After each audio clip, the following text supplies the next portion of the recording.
Evening friends, இன்றைக்கி நாம் chapter 1 physics 12th எலக்ட்ரோஸ்டாட்டிக்ஸில் உள்ள எக்ஸாம்பிள் 1.9 பார்ட் 2 பார்க்க போகிறோம், சால்வ் பண்ண போகிறோம். இன்றைக்கி வந்து questions first படிச்சிடுறேன். 2 charges plus 10 microcoulomb and minus 10 microcoulomb are placed 5 mm apart. Determine the electric field at point Q 15 cm away from O on a line passing through O and normal to the axis of the dipole. நம்ம ஏற்கனவே part ஏவை வந்து 1.9 part 1ல் கொடுத்துட்டோம். So இப்போ வந்து இது solve பண்ண போகிறோம். ஃபஸ்ட்டு நம்ம தெரிஞ்சிக்க வேண்டியது, ஒரு பாசிட்டிவ் சார்ஜ் இருக்குன்னா அதனோட எலக்ட்ரிக் ஃபீல்டு எப்படி இருக்குன்னா, எலக்ட்ரிக் ஃபீல்டு எப்போவுமே வந்து ஃப்ரம் பாசிட்டிவ் சார்ஜ்லேருந்து ஆரம்பித்து நெகட்டிவ் சார்ஜ் நோக்கி போகும். ஸோ ஒரு பாசிட்டிவ் சார்ஜ் ஒரு எலக்ட்ரிக் ஃபீல்டுக்கு ஒரு பாயிண்ட் வச்சுருந்தோம்னா அது எப்போவுமே வந்து அவே. அதே மாதிரி ஒரு நெகட்டிவ் சார்ஜ் ஒரு பாயிண்ட் பி இருந்ததுன்னா டுவர்ட்ஸ் த நெகட்டிவ் சார்ஜ் இருக்கும் எலக்ட்ரிக் ஃபீல்டு.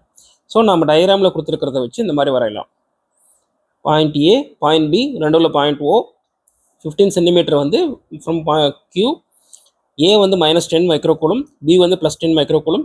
டிஸ்டன்ஸ் வந்து பார்த்தீங்கன்னா 2.5 mm from the centre to the A, from centre to பியும் அதே தான். 2.5 mm அப்படின்றத வந்து 0.25 × 10⁻² மீட்டர்னு எழுதலாம். 15 சென்டிமீட்டர் 15 × 10⁻² எழுதலாம். நம்ம ரெண்டையுமே 10⁻²ன்னு எழுதுறதுக்கு காரணம் ஆட் பண்ணுறதுக்கு எல்லாத்தையுமே ஈஸியாக இருக்கும். அது இல்லாமல் எஸ்ஐ யூனிட்ஸ் ஆஃப் லெங்த் வந்து மீட்டர், ஸோ மீட்டரில் தான் கன்வெர்ட் பண்ணோம். நெக்ஸ்ட்டு நமக்கு வந்து distance between the charge A and Q தெரிஞ்சால் தான் நம்ம வந்து கூலம்ஸ் லால கீழே R² வந்து அப்ளை பண்ண முடியும். ஸோ அதை வந்து கண்டுபிடிக்கணும். அதுக்கு வந்து ரைட் ஆங்கிள் ட்ரையாங்கிள் எடுத்துக்கலாம். QOB வந்து ரைட் ஆங்கிள் ட்ரையாங்கிள்னு எடுத்துட்டோம்னா நம்ம கண்டுபிடிக்க வேண்டியது வந்து பார்த்தீங்கன்னா ஹைப்போட்டனியூஸ். ஹைப்போட்டனியூஸ்க்கு வந்து நம்ம எப்படி கண்டுபிடிக்கலாம்னா பித்தகோரியன் தியரம்லாம் அப்ளை பண்ணி கண்டுபிடிக்கலாம்.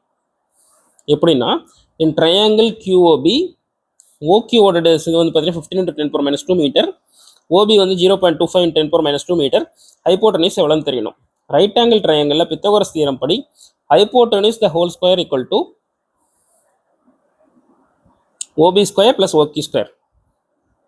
அதை நம்ம அப்ளை பண்ணோம்னா ஹைப்போட்டனியூஸ் வந்து கடைசி ஸ்கொயர் ரூட் எடுக்கும்போது square root of 15² + 0.25 whole square × 10⁻4 வரும். இது நம்ம 10⁻4 வந்து ஸ்கொயர் ரூட்டுக்குள்ளே வச்சுக்கிறதுனால வச்சுக்கலாம், இல்லை ஸ்கொயர் ரூட் விட்டு வெளியே எடுக்கும்போது 10⁻²ன்னு மாற்றினால மாற்றிக்கலாம். நெக்ஸ்ட்டு நாம் வந்து இதில் கண்டுபிடிச்சதை இங்கே அப்ளை பண்ணிட்டோம்.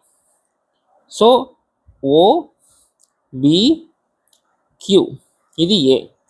ஸோ நமக்கு வந்து ஓபியோட டிஸ்டன்ஸ் தெரியும், ஓக்யூவோட டிஸ்டன்ஸ் தெரியும், பிக்யூவோட டிஸ்டன்ஸும் தெரியும். இப்போ நமக்கு காஸ் தீட்டா வேணும். காஸ் தீட்டாவோட formula adjacent side by hypotenuse. Next இந்த தீட்டாவும் சேம்னு சொல்கிறோம். ஏன்னா slanting line and parallel vertical லைன்ஸ்னு ஒரு ஃபார்முலா, இது டெரிவேஷன் இருக்குது. அதில் வந்து பார்த்தீங்கன்னா ஒரு ஸ்லாண்டிங் லைன், ரெண்டு பேரல் வெர்டிக்கல் லைன்ஸ் ஃபார்ம் வரைஞ்சோம்னா அந்த தீட்டாவும் சேம். காஸ் தீட்டாவை டெரைவ் பண்ணுறோம் அட்ஜசன்ட் பை ஹைப்போட்டனியூஸ். 0.25 × 10⁻². அந்த ஃபார்முலாவில் ஸ்கொயர் ரூட்டுக்குள்ளே 10⁻4 வச்சுக்கலாம், இல்லைன்னா வெளியே கொண்டு வந்து 10⁻². அதையும் கேன்சல் பண்ணோம்னா square root of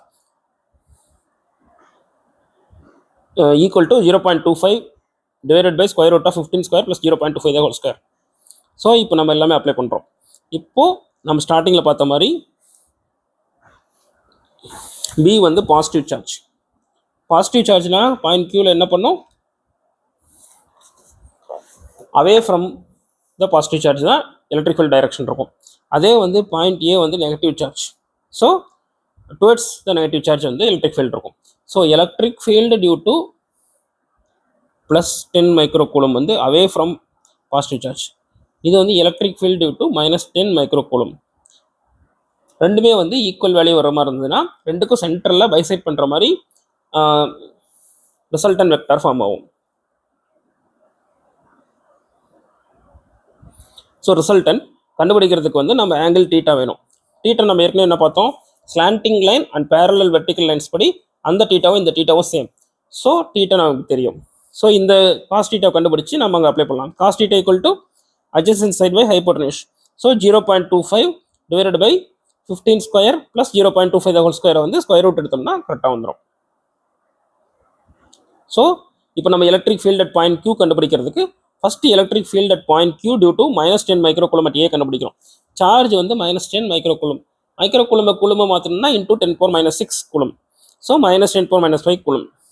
distance between -10 micro coulomb and point Q வந்து பார்த்தீங்கன்னா ஹைப்போட்டென்யூஸர் ஃபார்முலா நமக்கு தெரியும், கண்டுபிடிச்சி வச்சிருக்கோம். So square root of 15² + 0.25 whole square into 10⁻⁻4. Electric field formula apply பண்ணோம்னா K into magnitude of Q divide by R². K வந்து நமக்கு தெரியும் 9 × 10⁻9 newton metre square by coulomb square into charge நம்ம கால்குலேட் பண்ணி வச்சிருக்கோம் 10⁻⁻5. அதை டிவைட் பண்ணி நம்ம அப்ளை பண்ணோம்னா electric field due to -10 micro coulomb வந்து பார்த்தீங்கன்னா டைரக்ஷன் வந்து towards the negative charge. So 3.99 × 10⁻6 newton per coulomb. அதே electric field at Q due to charge +10 micro coulomb at B பார்த்தீங்கன்னா சார்ஜ் வந்து +10 மைக்ரோ கூலம். அது நம்ம வந்து SI யூனிட்ஸ்க்கு கூலம் மாற்றும் போது 10⁻⁻5 coulomb. Distance between the charge +10 micro coulomb and point Q பார்த்தீங்கன்னா hypotenuse தான் இதுவும். அதை நம்ம டெரைவ் பண்ணி வச்சிருக்கோம். எலக்ட்ரிக் ஃபீல்டு அப்ளை பண்ணுறோம். Electric field at point Q due to +10 micro coulomb. அதுவும் நம்ம K வந்து 9 × 10⁻9 எல்லாமே அப்ளை பண்ணும்போது இதுவும் 3.99 × 10⁻6 newton per coulomb along BQ. So நம்ம கண்டுபிடிச்சது எல்லாத்தையுமே ஒரு ட்ரையாங்கிளாக கொண்டு வந்து போட்டிருக்கோம். 3.99 × 10⁻6 நியூட்டன் பெர் கூலம் இந்த டைரக்ஷனில் to positive charge at B. அதே மாதிரி இன்னொரு 3.99 × 10⁻6 newton per coulomb along QA due to the negative charge. So electric field Q கண்டுபிடிக்கிறதுக்கு நமக்கு ஏற்கனவே cos θ தெரியும், equal to 0.25 divided by square root of 15² + 0.25². Electric field at Q கண்டுபிடிக்கிறதுக்கு electric field due to +10 micro coulomb cos θ. இந்த ட்ரையாங்கிளில் vertical ரெண்டு வெக்டர்ஸை வந்து நம்ம வந்து மேக்னிடியூட் டைரக்ஷன் கண்டுபிடிக்கிறதுக்கு ரிசால்விங் இன்ட்டு காம்பனன்ட்ஸ் பண்ணணும். ரிசால்விங் இன்ட்டு காம்பனன்ட்ஸ்னா vertical components and horizontal components. Vertical components பார்த்தீங்கன்னா அலாங் த லைன் OQ இருக்கும், ஆப்போசிட் டைரக்ஷன்ஸில் ஃபார்ம் ஆகும், அது ரெண்டு கேன்சல் அவுட் ஆகிடும், அது வந்து sin θ. cos θ வந்து பார்த்தீங்கன்னா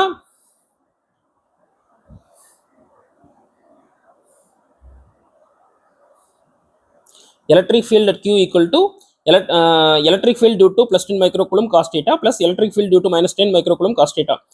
நம்ம காமனாக எடுத்துட்டோம்னா இப்போ electric field due to +10 microcoulomb equal தான், electric field due to -10 microcoulomb equal தான்.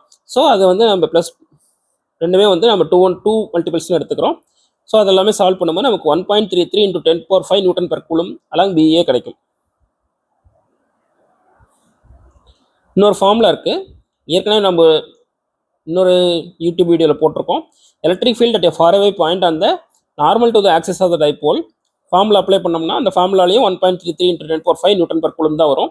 Direction of the electric field is opposite to the direction of the dipole moment vector.